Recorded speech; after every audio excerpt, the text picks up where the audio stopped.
Bom dia, Laila. Bom dia, doutor Arthur, tudo bem?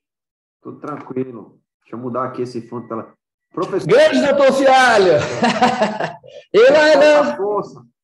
Tudo bem? Tudo bem, Vinícius, tudo certo. Nossa, cheguei correndo, porque eu tô aqui no TSE. Eu acordei, eu estava escrevendo, então eu acordei 5 da manhã, então já estou acelerado. Você é acelerado, irmão. Você é acelerado. Não vem com essa história que você acordou agora, não. Não, acordei foi 5 da manhã. Eu estou com prazo para entregar o artigo e vocês têm acompanhado as últimas notícias aí, né? O TSE está muito cotado. Qual é o tema, hein? Pode dizer? Nos últimos dias? Não, do artigo, pô.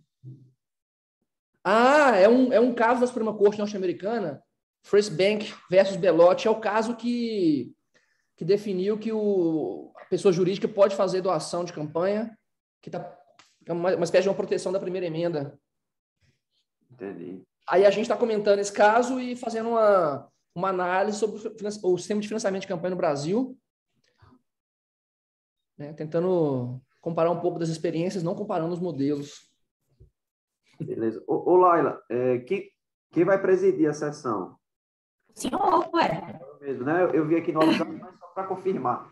Me diga Certo, uma mas eu coisa. repasso as orientações, como sempre, tá? Lembrando que você abre a sessão, conduz os trabalhos, quando algum avaliador tiver uma interpelação a fazer, se dirige primeiramente ao senhor para permitir que essa interpelação seja feita, assim como o senhor se refere aos outros avaliadores para ver se alguém tem mais algum questionamento sobre aquele tema para que tudo seja feito em bloco. Além de, se achar válido, conceder um acréscimo de tempo para que os oradores possam responder aquela interpelação, aquele acréscimo de tempo que pode ir ali de 1 a 3 minutos. Perfeito. E me diga uma coisa, vai ter réplica e tréplica? Vai sim. Aí a questão da réplica até para o tempo. Até 3 minutos. Até 3 minutos. Mas eu vou estar aqui no chat, tá? Controlando isso. E vai falar, todas né? as informações. Ok. 3 minutos tanto para réplica como para tréplica, né? Isso. São 15 minutos de fala inicial, que os oradores dividem entre si, conforme a deliberação. E depois é que as duas equipes terminarem as suas arguições iniciais, vai voltar para a réplica em relação ao recorrente e a tréplica em relação aos contrarazoantes. 3 minutos para cá. Tá bom. Só organizando aqui meu computador. Olá, gostei desse caso, hein? Cheio de arestas. Né? Arestas? Ministra Maria Cláudia. Aresta é bondade sua, né, menino? Maria Cláudia é como Conan Doyle, o autor que faz Sherlock Holmes, que ele não só criou Sherlock Holmes, como ele criou os criminosos, né? Então, ali dentro da cabeça dele tem tudo. A maneira de fazer o crime, a maneira de descobrir o crime. É a ministra Maria Cláudia nesse caso. Dostoiévski. Ela leu Crime e Castigo e fez o caso.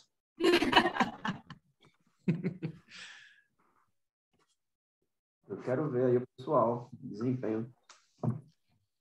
Oradores, desculpa, a instrução acho que não foi clara. Podem colocar o nome de vocês ao lado do número da equipe. Maria Eduarda e João, por exemplo. Já tem equipe 110. Vocês podem colocar hífen, Maria Eduarda Duque, hífen, João Serpelon. E Renan e Daniel, por favor, o mesmo. Renomear, tá? Se possível, facilita aqui pra gente.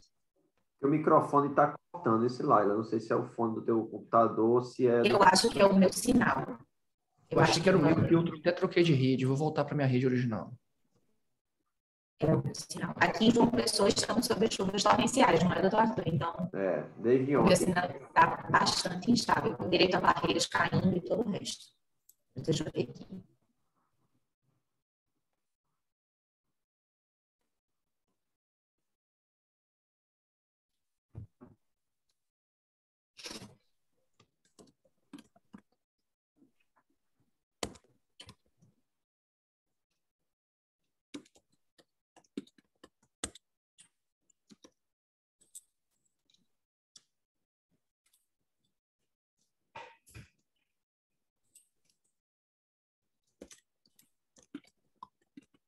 Quem é o terceiro avaliador? Né?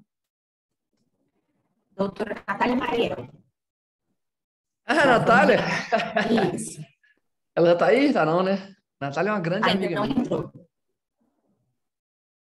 Natália está escrevendo esse livro. Esse livro é uma das autoras do Tofiado, desse livro que eu estou escrevendo. Bacana.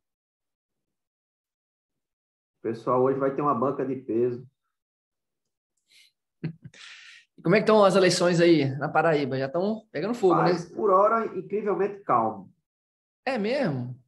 Pelo menos na minha ótica está calmo ainda. Não está tão agitado, não. Porque esse negócio de ter colocado o registro de candidatura mais para frente, a gente vai sentir isso aqui lá para junho, julho. Aqui a gente ainda está julgando muita coisa antiga, pô. Eu não aguento mais julgar a prestação de contas. Nossa Senhora.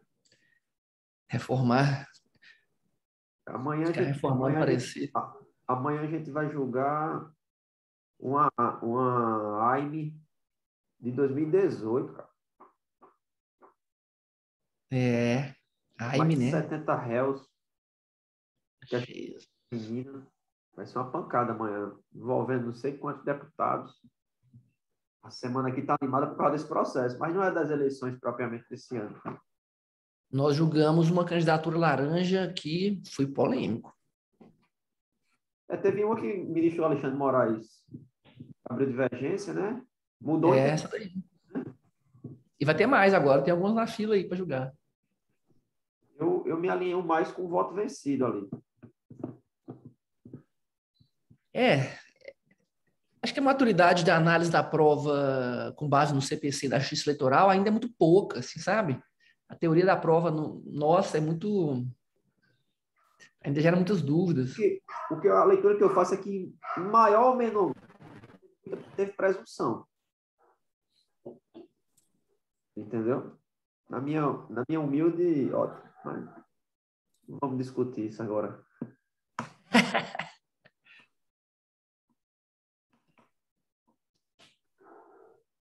Aí agora entrou a pessoa mais importante dessa mesa. Natália Matheus. Depois a Laila do Fiara. Eu sou a sexta ou sétima pessoa aqui, né?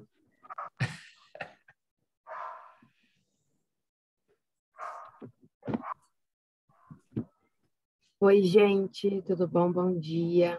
Bom dia, doutora Natália. Tudo bom? Meu computador resolveu reiniciar, por isso que eu atrasei aí. Eu tinha me programado para entrar uns 5 minutinhos antes, quando eu liguei o bicho, pum, tudo preto na frente. Ai, Cristo. Mas deu certo. Tudo bom com vocês? Como estão todos? Tudo tranquilo. Bem, Natália. E aí? Oi, Vini, tudo bom? Pessoal, eu só vou pedir um minuto para vocês para tentar trocar de rede, tá? Aqui. E como eu sou a host, é possível que tenha alguma instabilidade para todo mundo quando eu fizer isso. Só um minuto.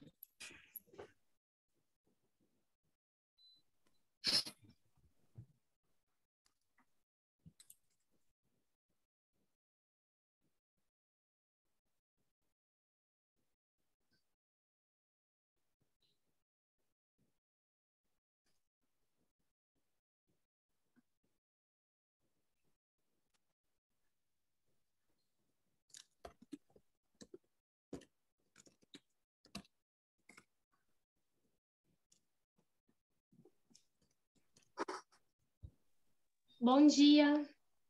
Consegui Bom conectar. dia. Bom dia. Tudo bem? Meu nome é Larissa, eu estou aqui com o Matheus Chaves.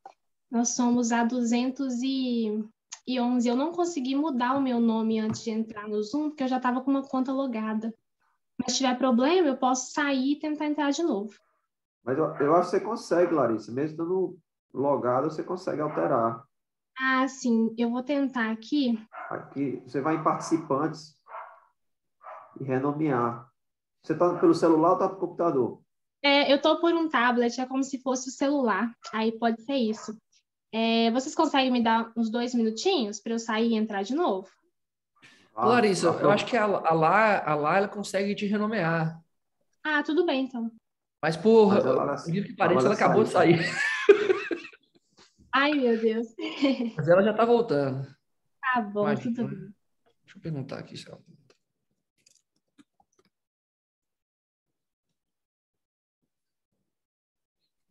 Ah, ela voltou. Ela tá aí, Nathalie. Coloca no chat o nome que você quer colocar, que eu acho que a Laila te renomeia. Não, beleza, eu vou escrever. É só a identificação da equipe mesmo. Eu estou digitando. 211.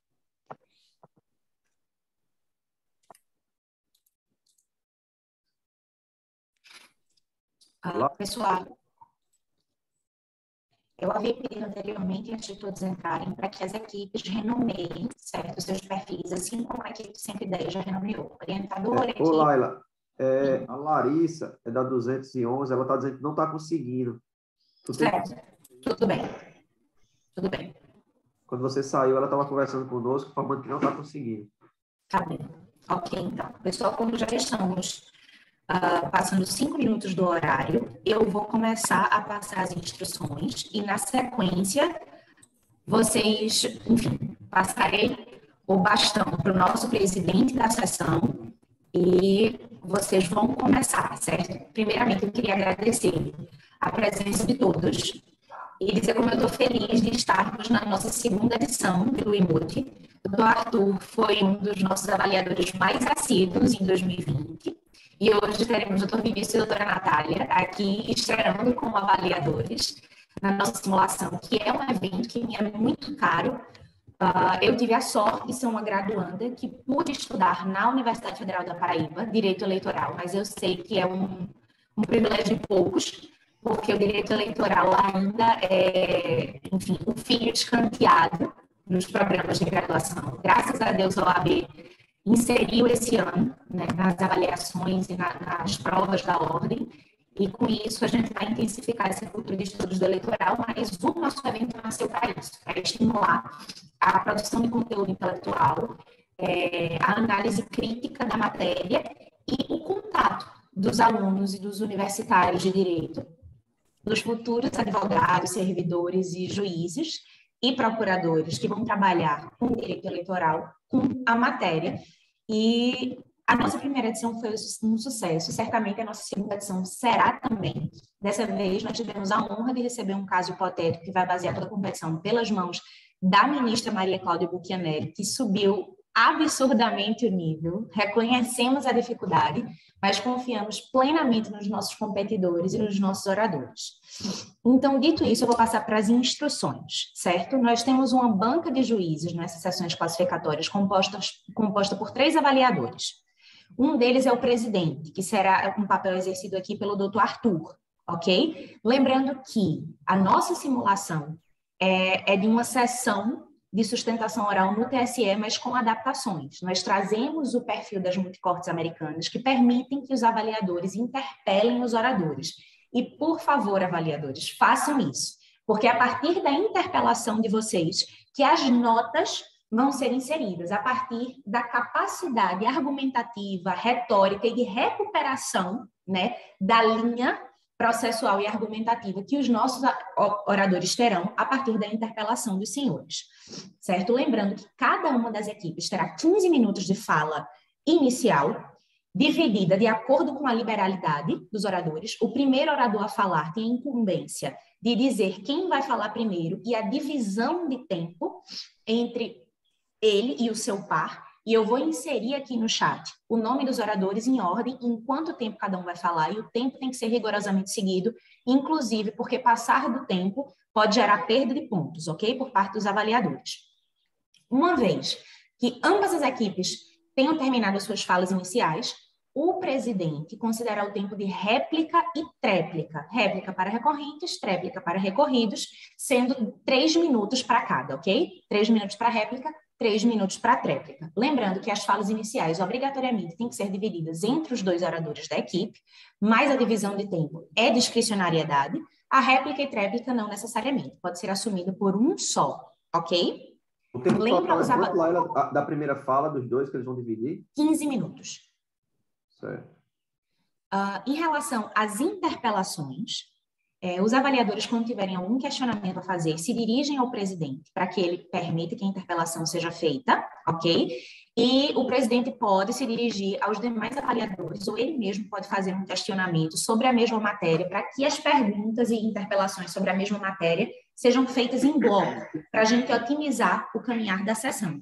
E se, após a interpelação, o presidente julgar que a dupla, a equipe, merece um acréscimo de tempo para responder aquela interpelação, ele pode conceder ao orador da vez o acréscimo de 1 a 3 minutos.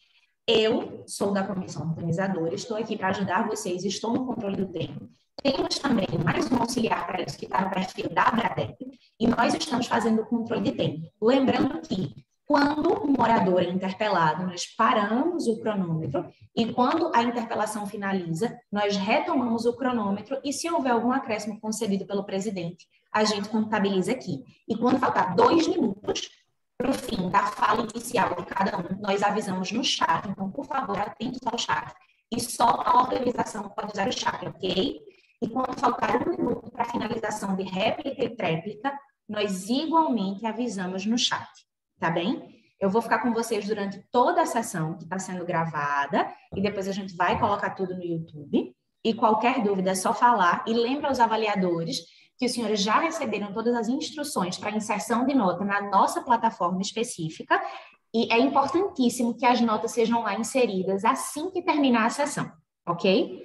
Dito isto, passo a palavra para o nosso presidente, que conduzirá brilhantemente os nossos trabalhos, doutor Arthur.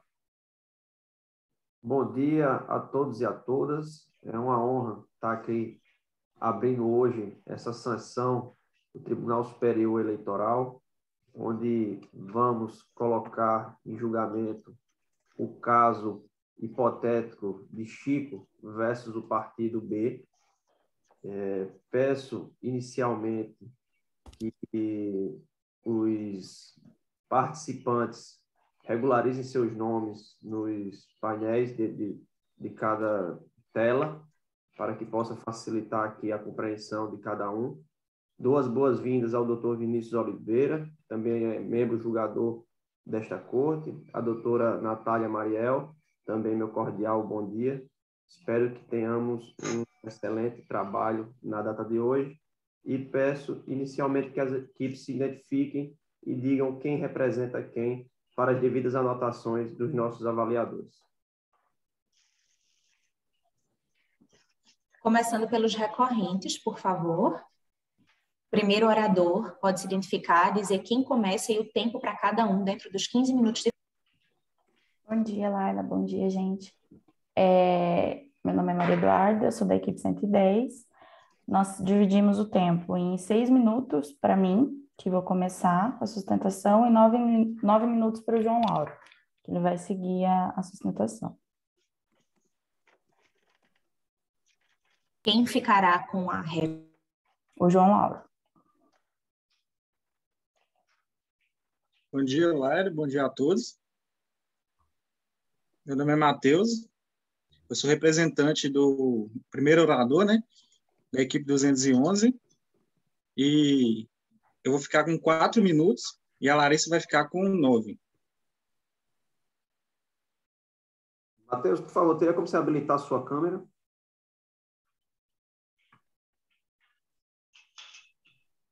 Desculpa. Bom dia, gente. Desculpa aí pelo inconveniente. Eu sou o Matheus, né? Eu vou ser o primeiro orador e eu vou ficar com 4 minutos. E a Larissa vai ficar com 9. Quem fica com a tréplica, Matheus, por favor? Com a tréplica, que é a Larissa. Oi, gente, desculpa. A Larissa vai ficar com 10 minutos.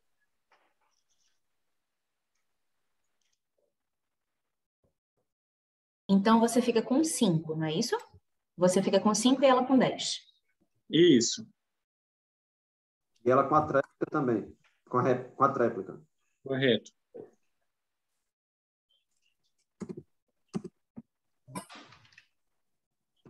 As informações estão no chat.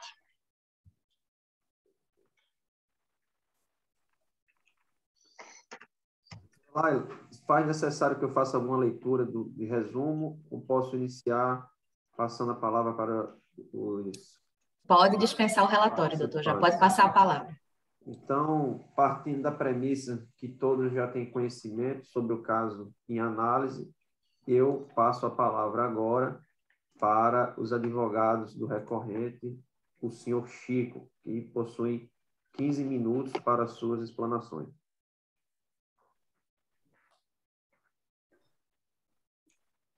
Excelentíssimo senhor presidente do Egregiado Tribunal Superior Eleitoral, eminente ministro relator, demais ministros, ilustre representante do Ministério Público Eleitoral, senhoras e senhores, muito bom dia. Excelências, introduzimos o caso posto à mesa para posterior julgamento, que requer de início que, perante as fases processuais já pré-estabelecidas, identificamos que não haveria motivos plausíveis para a causa chegar a essa eminência. Como já é de conhecimento de Vossa Excelência, existe um agravo junto a este tribunal, tal qual a parte alega que haveria vícios na ata e na convenção partidária do partido A com relação ao candidato Chico. Ocorre que o partido B ele nem se detém legitimidade para impugnar uma DRAP de outro partido, tratando-se de que isso são atos intrapartidários, diz respeito apenas aos atos administrativos do partido. Ocorre que não há o que se falar em qualquer hipótese de inegibilidade. Contudo, caso não seja de entendimento de Vossa Excelência, Ainda assim, a suposta expulsão de Chico é um ato inexistente. Isso foi pautado em provas, em colheita de provas clandestinas. De fato, que a Constituição Federal, em seu artigo 5º, pelo inciso 56, detém que provas colhidas, gravações colhidas por meio ilícito, são provas ilícitas, elas não adentram o mérito processual, pois elas desrespeitam os princípios fundamentais do devido processo legal. Ocorre que as convenções partidárias, elas seguem uma linha administrativa, ou seja, utilizaram de gravações colhidas do diretório estadual para adentrar ao mérito da candidatura do partido com relação a prefeito municipal de Chico. Apesar de que as gravações realizadas foram realizadas por Rosa, que é a ex-mulher do candidato Chico. Então, a gente identifica que há legitimidade de uma relação familiar adentrando os preceitos de uma relação partidária. E isso não poderia ocorrer. Isso diz respeito à moralidade, o contraditório e à ampla defesa, além do princípio da imparcialidade. O candidato sequer detém, no momento da sua expulsão desse partido, de poder se defender. Eles utilizam dessas gravações colhidas por meio ilícito, de forma completamente fora de contexto, para poder utilizar, para poder simplesmente adentrar o mérito de prejudicar o candidato. A única intenção dessas gravações é exatamente isso, prejudicar o candidato. Não existe como são provas que são fáceis, são simplesmente muito fáceis de serem manipuladas. São provas que qualquer frase, qualquer coisa que você colocar, você facilmente vai manipular. Então, estão utilizando disso para intervir na candidatura de Chico como prefeito no pleito de 2020. Outro fato importante a ser mencionado é que da onde surgiram as gravações são do diretório estadual, tal qual a gente precisa ter a ciência de identificar que o pai do adversário, até então adversário político de Chico, era presidente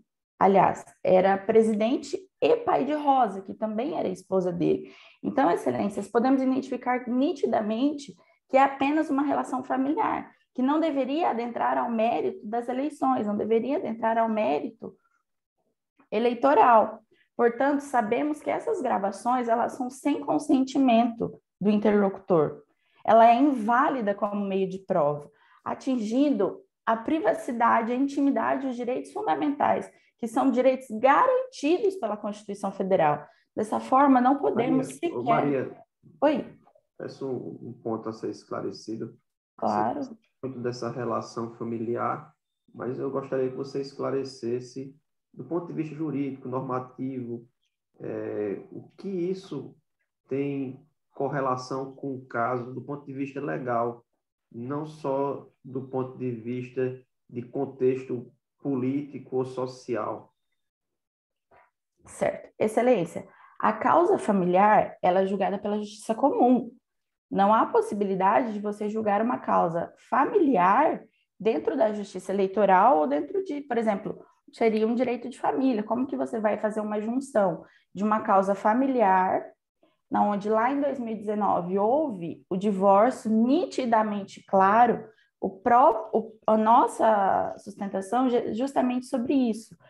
O caso foi de notório, foram trocadas ofensas pelo casal. Então, acabam utilizando desse preceito, utilizando disso para denegrir a imagem de um candidato. Só mais um esclarecimento, Maria Eduarda. Da própria leitura do caso, a gente vê que essa questão familiar não é abordada pela ótica do direito de família, mas sim por uma possível inelegibilidade reflexa. Era isso que eu gostaria que você falasse. Tá, mas então a gente tem que adentrar o mérito de que as relações estão utilizando dessa relação familiar simplesmente para prejudicar o candidato, tal qual isso não deveria adentrar o mérito da questão eleitoral, isso não deveria entrar nas relações partidárias. É como se fosse assim, eu estou utilizando de uma gravação e essa gravação, ela simplesmente é do meu ponto de vista e eu vou infringir a candidatura, eu vou adentrar o mérito partidário.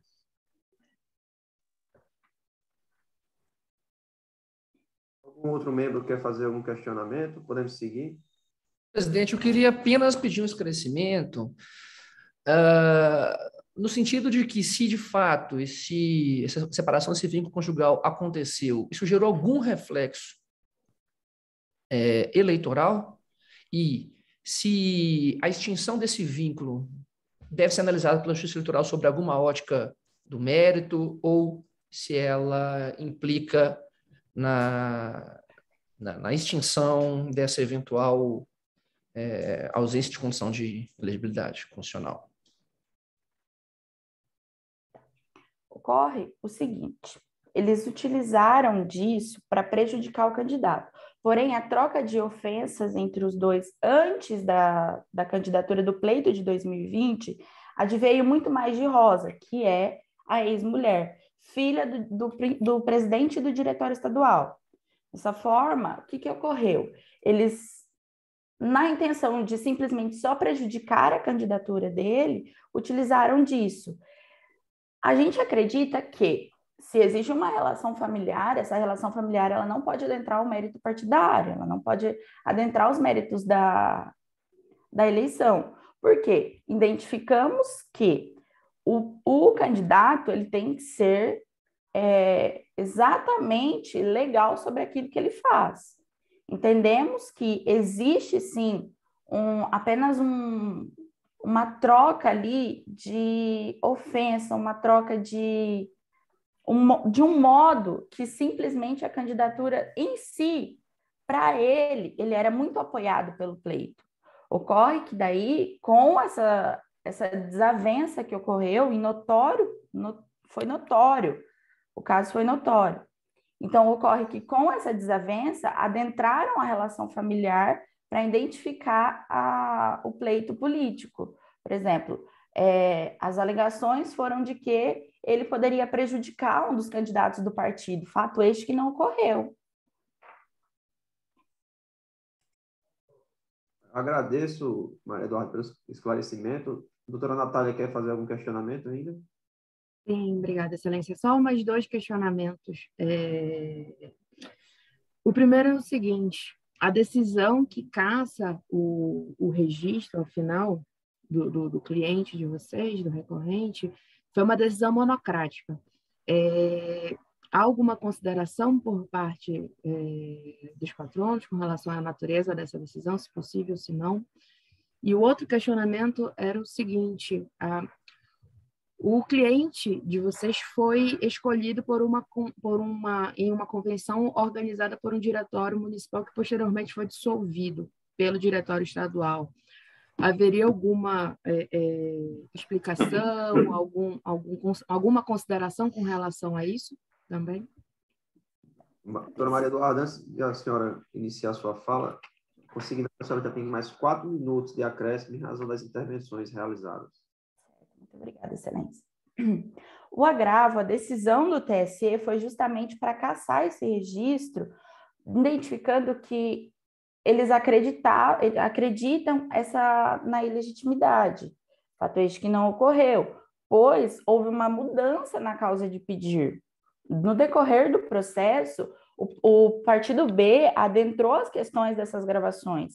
Então, houve uma mudança na causa de pedir. Como que dentro do processo houve essa mudança, sendo que o juiz de primeira instância não adentrou o mérito para poder julgar referente a essas gravações. Simplesmente foram adentradas em segunda instância. Então, esse agravo é justamente requerendo isso, pela ilegitimidade dessa chegada processual até aqui. Eu não sei se eu respondi corretamente a tua pergunta, Excelência. Não, eu queria, na verdade, saber se haveria legitimidade ou regularidade nessa dissolução que foi feita pelo diretório estadual em cima do diretório municipal em razão da alegação de descumprimento de orientações nacionais do partido. Não, em momento nenhum ele descumpriu com relação ao partido. Em momento algum ele buscou, de alguma forma, prejudicar o partido. Okay. E com relação à natureza da decisão monocrática, há alguma consideração a ser feita? A consideração é justamente isso, ela não deve prosseguir, justamente porque houve uma mudança no meio da causa, a qual foi alegada as gravações. Então, qual a solução que Vossa Excelência sugere? Se não fosse uma decisão monocrática, deveria ser o quê? Olha, no meu entender, Excelência, identifico que, pela juntada dessas gravações, deveria ser remetido os autos novamente à primeira instância. Porque como que, em segunda instância, julgaria um processo tal qual provas foram admitidas somente agora e não foram apresentadas? Até porque a gente identifica que essas provas são ilegais. Satisfeitos, senhores? Doutora Maria Eduarda, pode continuar? Por favor, doutora Maria Eduarda, continue. Outro fato mencionado que gostaríamos de identificar com os senhores é referente à intempestividade e à ilegitimidade do mandado de segurança interposto pelo partido B contra as eleições indiretas que ocorreram para cargo de governador tampão. Mesmo que fosse permitido pela legislação, o ordenamento jurídico ele é omisso quanto às regras que essas eleições indiretas devem ocorrer. Ele não propõe justamente o que precisa ocorrer, o que precisa adentrar um requisito para poder você ser um candidato apto às eleições indiretas. Dentro o único ponto dentro do edital para essas eleições que ocorreram foram que os candidatos eles deveriam ser maiores de 30 anos. Sendo assim, o candidato Chico ele sequer não poderia ser prejudicado em hipótese alguma com relação ao edital, com relação ao ordenamento, porque o único requisito era ser maior de 30 anos. Ele cumpriu o requisito. Mesmo que o partido B possuísse legitimidade para isso, eles não se atentaram ao determinado que estava no edital com relação aos prazos para ocorrer. Tanto que a Assembleia aceitou os registros de candidatura de todos os candidatos, sem impugnar nenhum.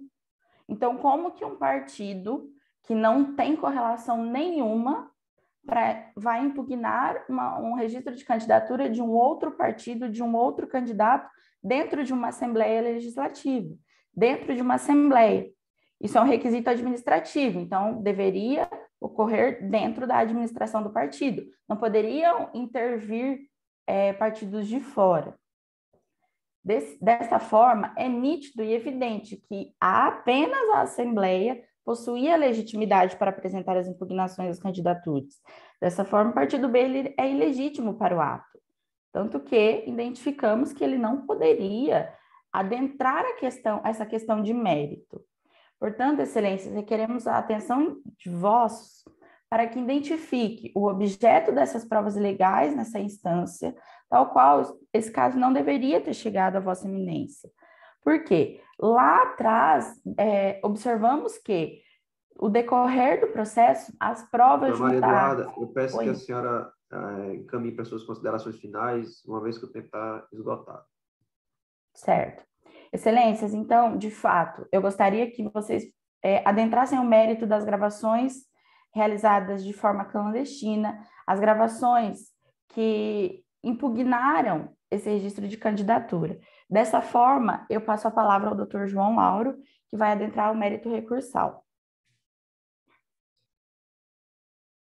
Vossas Excelências ministros aqui presentes, nobres colegas advogados da parte contrária, os demais ouvintes, meus cumprimentos a todos. Como já mencionado pela minha nobre colega doutora Maria, eu vou tratar mais especificamente do mérito recursal.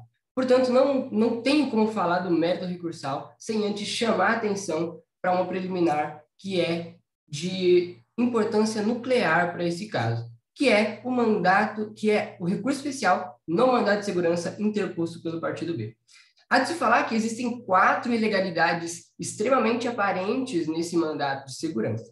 Bom, antes de falar dessas 4 ilegalidades, eu tenho que suscitar que as eleições indiretas, elas são regradas pela Constituição apenas no que tange a sua aplicação, principalmente nas eleições indiretas a governador do Estado.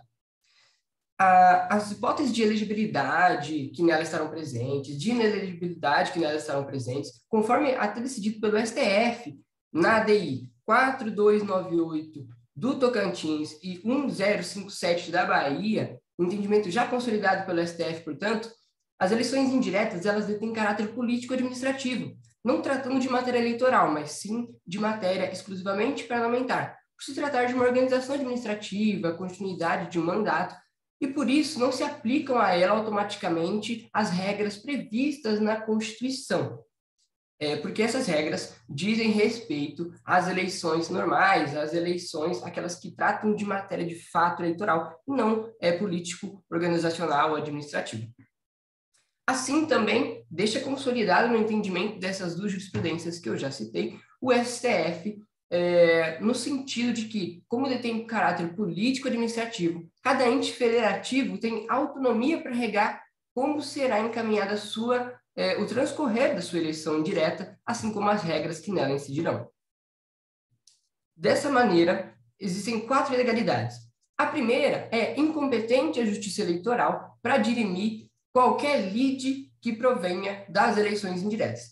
Isso porque, conforme já mencionado, as eleições indiretas têm caráter político-administrativo e não eleitoral. Portanto, sua organização não se dá pela Justiça Eleitoral, a sua criação não se dá pela Justiça Eleitoral e a solução dos seus conflitos também não se daria pela Justiça Eleitoral. Diz nesses julgados do STF que seria pela própria Assembleia Legislativa.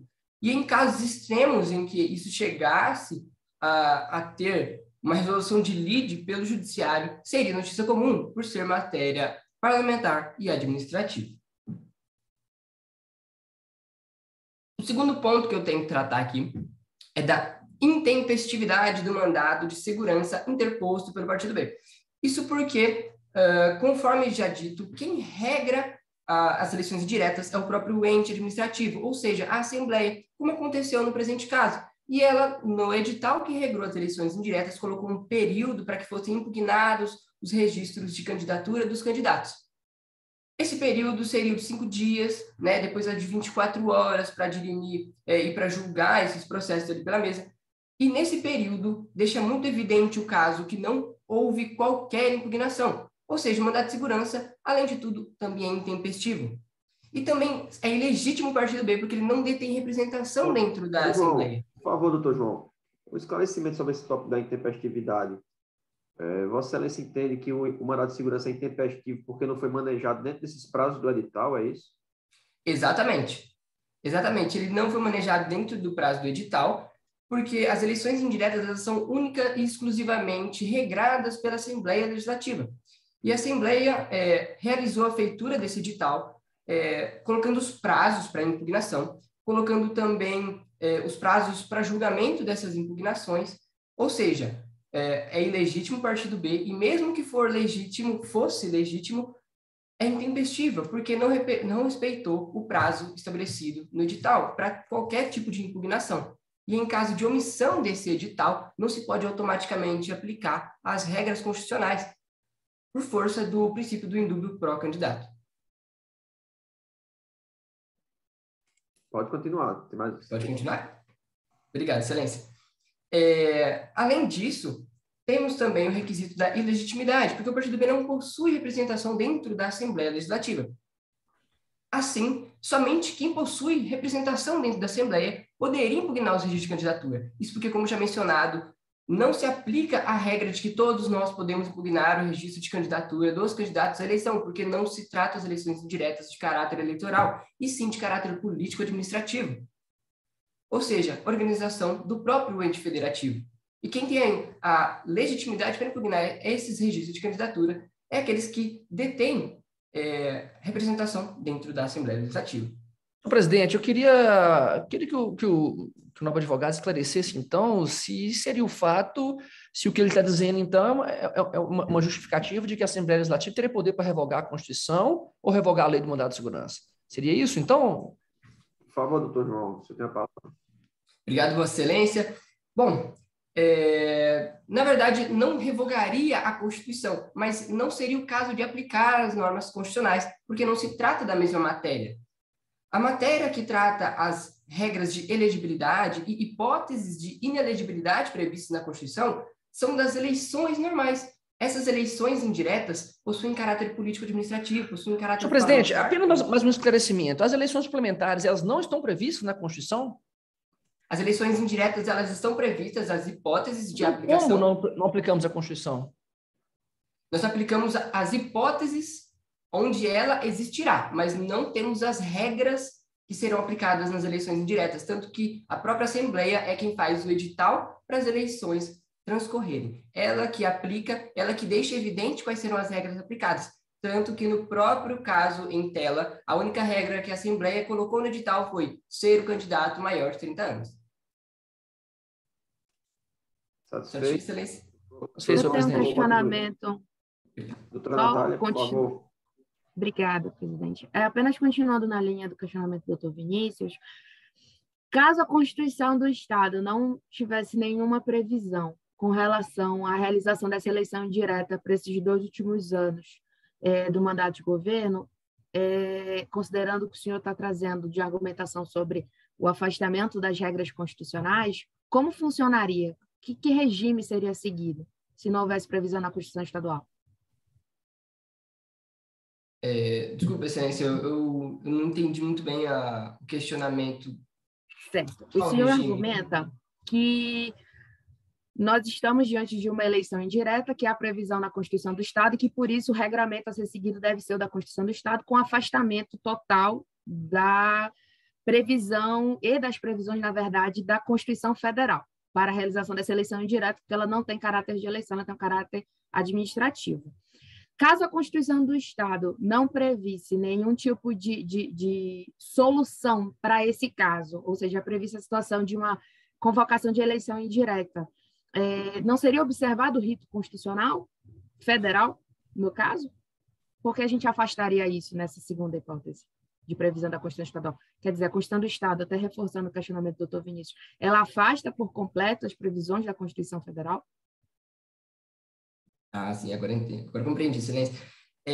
As hipóteses de aplicação das eleições indiretas são previstas constitucionalmente, porém, o regramento dessa eleição não é previsto na Constituição Federal, tanto que a Assembleia e cada ente federativo detém autonomia para regrar o transcorrer dessas eleições, porque elas detêm, como já mencionado, caráter parlamentar, caráter administrativo e não caráter eleitoral, como prevêem as regras de elegibilidade e hipótese de inelegibilidade da Constituição. Por isso que elas não são aplicáveis. Mas as hipóteses onde as eleições indiretas existirão ou começarão, incidirão, estão previstas na Constituição, mas o transcorrer dessas eleições é feito pela própria Assembleia Legislativa por meio do edital, como aconteceu no presente caso. Senhor presidente, apenas mais um esclarecimento. Então, quer dizer que, na opinião de Vossa Excelência, a eleição direta poderia prever uma idade de um candidato de 16 anos, 15 anos, seria isso? Uma idade mínima para eles se candidatar, se eles quisessem, já que se trata de um procedimento administrativo. Pois bem, Vossa Excelência, exatamente. As eleições indiretas poderiam prever regras específicas. Elas, inclusive, estabelece o STF nesses julgados, os ADIs que eu já citei, que é a adoção das regras constitucionais, por se tratarem de matéria eleitoral, são optativas pela Assembleia ao regrar as eleições indiretas. Então, elas podem adotar. Mas, caso não adotem, em homenagem ao princípio do indúbio pró-candidato, não se pode, de maneira automática, aplicar as normas constitucionalmente previstas por se tratarem de matérias distintas. João, eu agradeço. Peço que continue na sua explanação e solicito a secretária da Educação que informe o tempo remanescente. Obrigado, Excelência. Bom, e dito isso, então, a quarta hipótese de não admissibilidade desse mandato de segurança é a de que não existem, como já mencionado, motivos para ser impugnado o registro de candidatura de título às eleições indiretas. Porque, como já dito, quem regra as eleições indiretas é a própria Assembleia por meio do edital. E a única regra presente no edital é ser o candidato maior de 30 anos. Então, nessa omissão não pode o candidato ser prejudicado. em homenagem ao princípio já mencionado, que é o indúbio pro candidato. Assim, o candidato detém total legitimidade para concorrer nas eleições, como de fato concorreu, como venceu as eleições e lançou a sua reeleição ao cargo de governador já em exercício do seu mandato. Assim, passamos, então, ao recurso ordinário, onde já perde o objeto da ação a suposta tese de tempo de descompatibilização. Excelências, eu gostaria de pedir mais um acréscimo de pelo menos 2 minutos, dado ao meu tempo ser curto e aos questionamentos, só para encerrar minha fala mesmo. Alô? Fábio? João? Tá me ouvindo? Bom, fica concedido mais 2 minutos para Vossa Excelência. Obrigado, Excelência. Então, assim, já perde o objeto da ação desse recurso ordinário o pedido de descompatibilização ao cargo de prefeito. Porque no momento do registro de candidatura para reeleição, Chico era governador. E segundo ao descrito na lei complementar número 64 de 1990, em seu artigo 1º e parágrafo também 1º, aquele que já ocupa o cargo e vai se reeleger não precisa se descompatibilizar. Portanto, Chico já ocupava o cargo de governador e apenas que se reeleger. Então, não há o que se falar em hipótese de descompatibilização, porque, de maneira legítima, ele ocupava o cargo de governador e então passa a pleitear a sua reeleição. Assim também passamos a hipótese de inelegibilidade reflexa e o terceiro mandato do mesmo grupo familiar, que também é uma tese da parte adversa. Bom, como já mencionado pela minha nobre colega doutora Maria, Chico, em dezembro de 2019, se divorciou de Rosa diante de um contexto de pública animosidade, divulgado de maneira enorme em vários veículos de comunicação.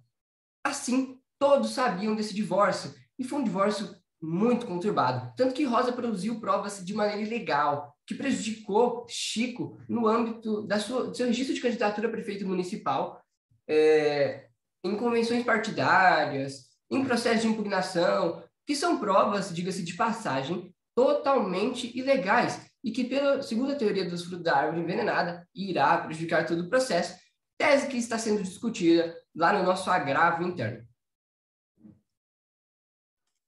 Doutor João, portanto, Excelência, se encaminhe para o final da sua fala, o tempo já está perto de se esgotar.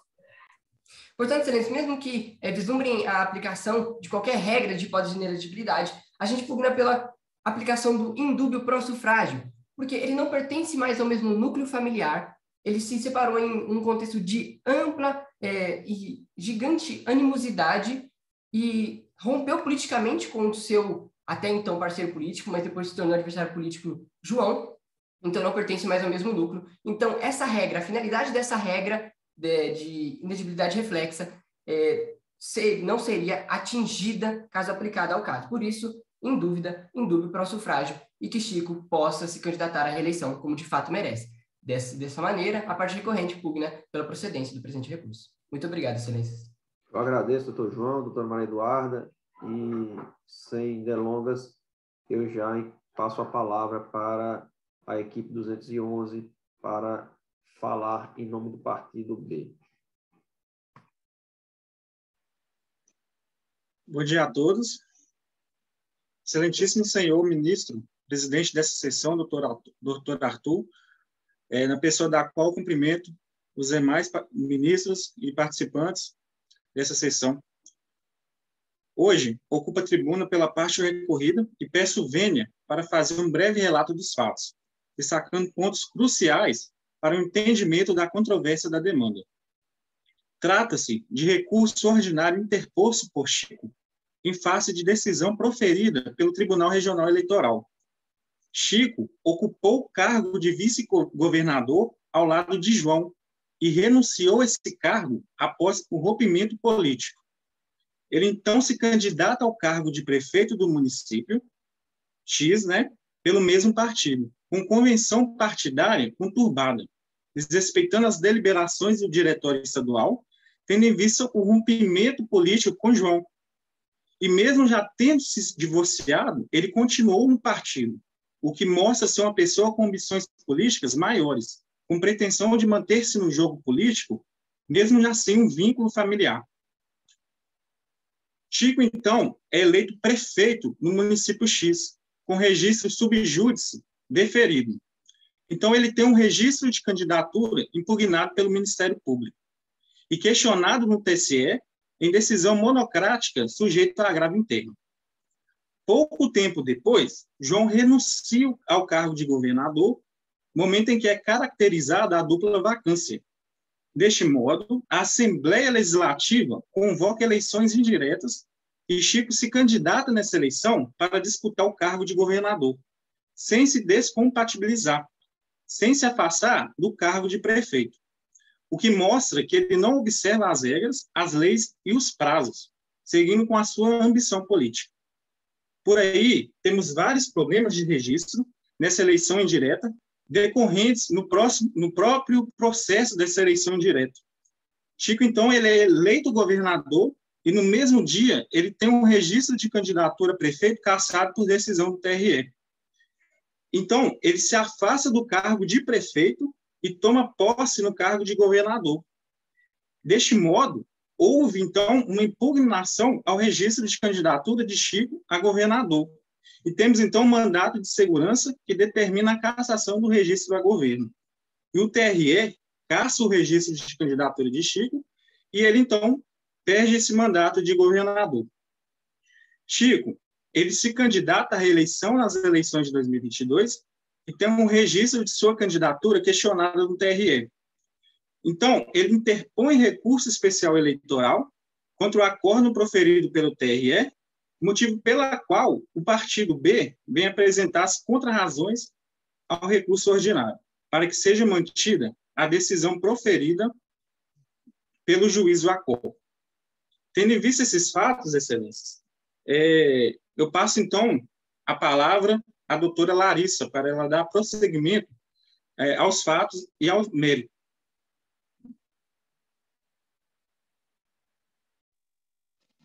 Boa tarde, bom dia, doutores e doutoras. Cumprimento aos advogados, servidores e demais presentes na pessoa do ilustre desembargador, presidente da sessão. Hoje, na companhia do doutor Matheus, ocupamos a tribuna pela parte recorrida e sustentamos teses defensivas, pugnando ao fim pela manutenção da decisão recorrida. Excelências, de início, é necessário ressaltar a necessidade da manutenção da decisão no que tange ao indeferimento do registro de candidatura às eleições gerais de 2022. Acontece que é notório que Chico deixou de observar a necessidade de descompatibilização e o afastamento do cargo para a candidatura à reeleição. O preceito da descompatibilização está previsto no artigo 14, parágrafo 6º do texto constitucional, e descreve a necessidade de que o agente público se afaste do seu cargo de exercício no período que antecede o prazo de 6 meses da realização das eleições.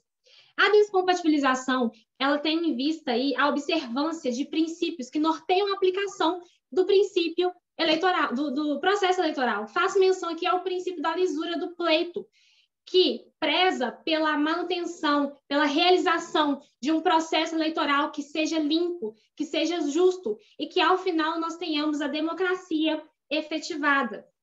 Assim, Vossas Excelências, considerando o fato do Chico não ter se afastado do seu cargo para a reeleição e também fazendo menção que é um tipo de conduta contumaz, uma vez que, conforme mencionado pelo meu colega, doutor Matheus, na candidatura à prefeitura do município X, ele também deixou de observar esse princípio. Nós estamos diante aqui de um candidato que não observa a normatividade e que passa acima de todas as coisas para assegurar ali as suas intenções. Assim, Excelências, o indeferimento do registro de candidatura é medida cabível. Nós destacamos ainda a irregularidade no processamento das eleições indiretas. Excelências, a Carta Magna de 1988 é a Constituição mais democrática de toda a história do Brasil. E ela preceitua de maneira límpida que A democracia representativa deverá ser efetivada de maneira direta. No entanto, como toda regra comporta determinadas exceções, a própria Constituição preceitua no seu artigo 81, parágrafo 1º, a possibilidade de realização de eleições indiretas para preencher a dupla vacância no cargo de presidente e vice-presidente. Contudo, excelências, as eleições indiretas, elas colidem de maneira explícita com o princípio democrático, de forma que esse dispositivo e o próprio Instituto da realização das eleições indiretas devem ser analisados de modo restritivo. E explico o porquê. Conforme os ensinamentos do doutrinador Álvaro Barreto, as eleições indiretas, como afirmei, elas colidem com o princípio democrático. E, assim, ele descreve uma linha de raciocínio e nos ensina que é cabível que as eleições sejam indiretas na situação em que o afastamento do cargo não versar sobre motivos políticos. E destaca ainda entendimentos proferidos pela Suprema Corte, onde é consolidado esse entendimento de realização de eleições indiretas nesse contexto, onde o afastamento não se der por motivos políticos. Há ainda de se destacar o preceito do artigo 244 do Código Eleitoral, que descreve um direcionamento para as eleições de dupla vacância. Os recorrentes mencionaram em sua fala a inexistência de dispositivos que regulamentem essa instituição. No entanto, entendemos que o fizeram de maneira equivocada, pois preceitua o artigo 244 do Código Eleitoral que poderão ser realizadas eleições indiretas na situação que a dupla vacância acontecer em um período que antecede os 6 meses do período final ali do exercício do mandato. Assim, excelências, nós entendemos que em virtude da natureza do cargo, o cargo de governador, em virtude da motivação do afastamento, que é claramente um motivo político, e considerando o período em que João renunciou ao mandato de governador, nós entendemos pela aplicação do artigo 244 do Código Eleitoral para que seja reconhecida a irregularidade no processamento das eleições indiretas. Nós destacamos ainda a necessidade da manutenção da decisão proferida de maneira acertada, que determinou a cassação do registro de candidatura a prefeito. De maneira, excelências, acertado, o Ministério Público pugnou pelo reconhecimento da inelegibilidade reflexa, com base aí no artigo 14, parágrafo 7º da Constituição Federal. Excelências, Chico, a data da candidatura à eleição municipal, era casado com a irmã de João.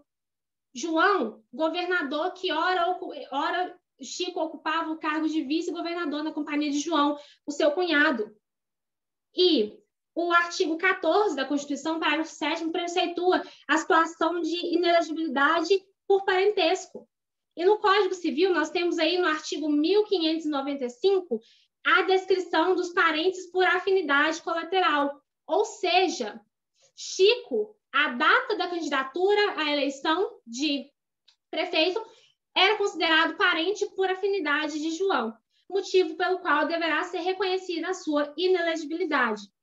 Vale ainda, excelência... Doutora Larissa, sobre esse tópico da inelegibilidade reflexa, é suscitado nos autos a questão do divórcio litigioso entre as partes. A senhora poderia esclarecer esse ponto?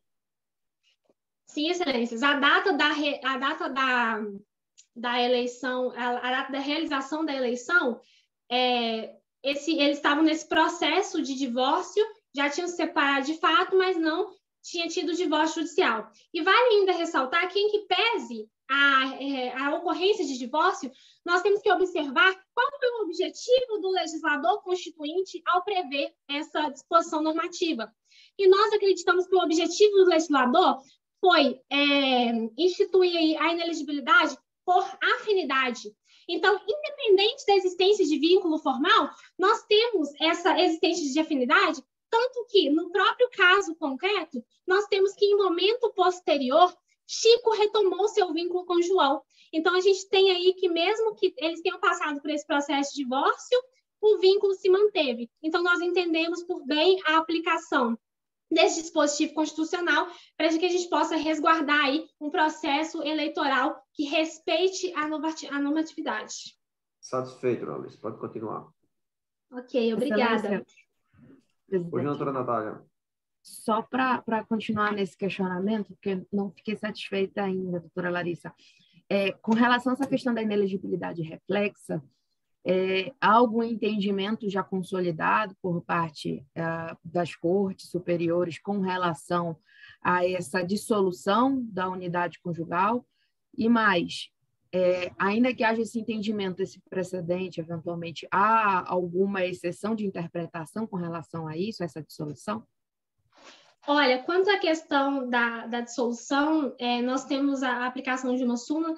Eu não tenho em mente aqui para poder citar a referência, mas eu cito o agravo regimental número 21.878, que foi proferido pelo TSE em 2004, que tratou justamente da questão desse parentesco por afinidade colateral. E friso aqui, mais uma vez, a necessidade da interpretação da legislação como um todo, e nós observamos os preceitos que são fundamentais ali, não somente para a constituição das normas, mas também para a sua aplicabilidade. E entendemos por bem que do caso concreto e da necessidade de se observar determinada instrução normativa, nos remeter à origem da intenção do legislador ao dispor sobre aquela norma é fundamental para que nós tenhamos aí a sua máxima efetividade.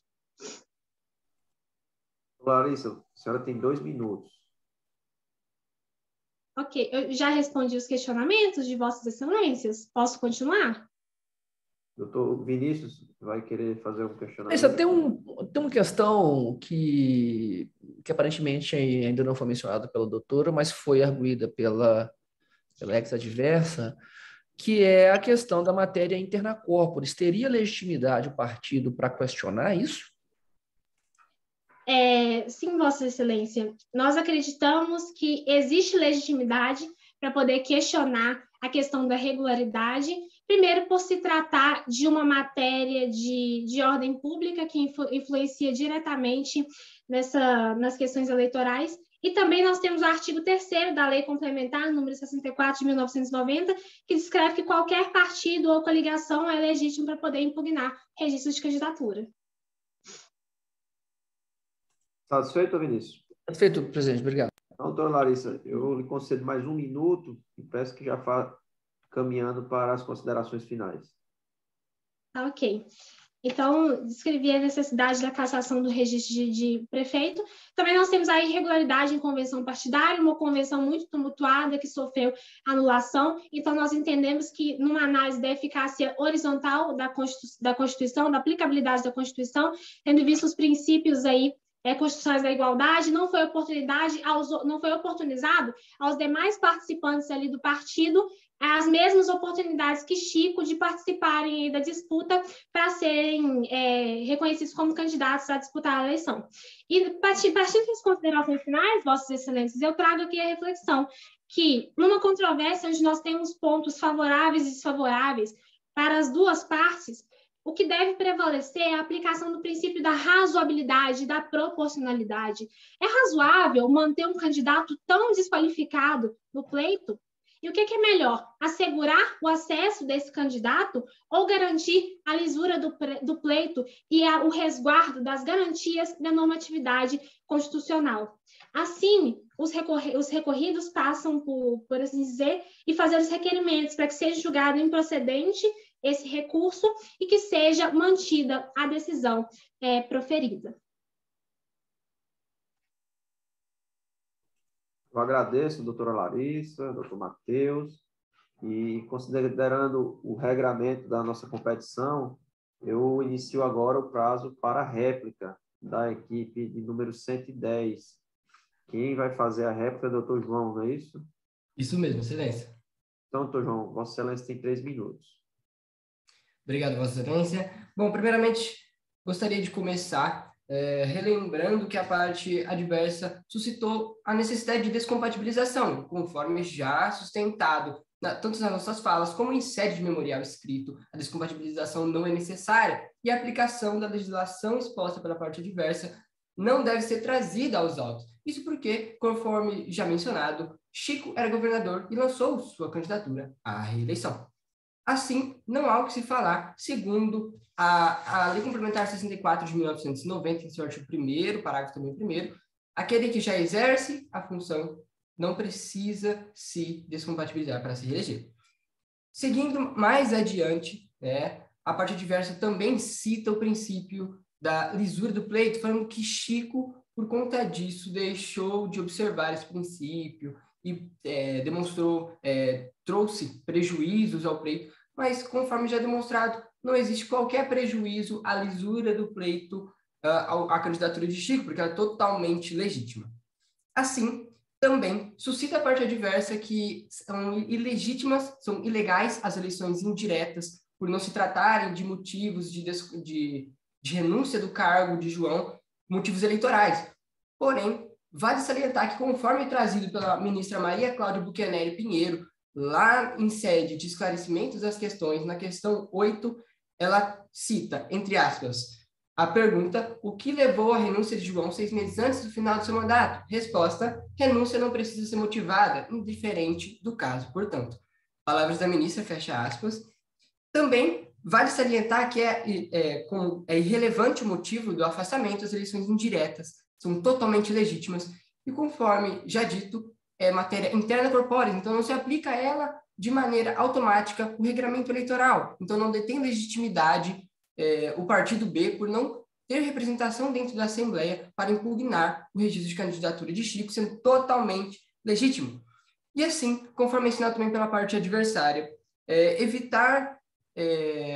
diz a advogada, a nobre advogada da parte contrária, que o objetivo da norma de inelegibilidade reflexa é evitar que o poder político permaneça na mão do mesmo grupo que detém afinidade. Assim, dado o contexto de pública animosidade do divórcio de Chico com Rosa, a separação política de Chico com João, o divórcio litigioso de Chico com Rosa, a produção de provas ilegais de Rosa contra Chico, fica evidente que Chico não pertence mais, não há como pertencer ao mesmo grupo, ao mesmo núcleo familiar, então não tem mais afinidade com esse grupo, sendo, portanto, inaplicável essa regra. Assim, conforme pairam enormes dúvidas nas alegações da parte contrária, pugna pela aplicação do indúbio para o sufrágio, para que prevaleça, então, a democracia, e não podemos, em dúvidas, tirar o candidato da disputa eleitoral, como é de seu direito. Muito obrigado, excelência.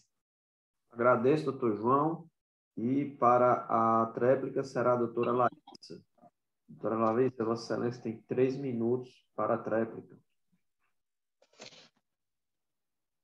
Excelências, destaco que o nobre advogado da parte adversa muito ressalta a aplicação de princípios assegurados pela ordem eleitoral e a ordem constitucional, mas em seu próprio discurso deixa de observar preceitos e garantias fundamentais. Friso bastante essa questão. Por que, excelências? É notório a existência de inúmeras irregularidades nesse processo eleitoral de João, nas eleições municipais, nas eleições indiretas, nas reeleições, na reeleição para as eleições de 2022. Então, é notório, tanto que estamos aqui hoje reunidos justamente para poder discutir essa controvérsia. Essa controvérsia existe, nós não sabemos ainda como será o desfecho, nós esperamos que sejam observadas as garantias constitucionais e a lisura do pleito e o processo eleitoral, mas existe sim uma controvérsia sobre os fatos e acontecimentos que discorreram aí nesse caminho.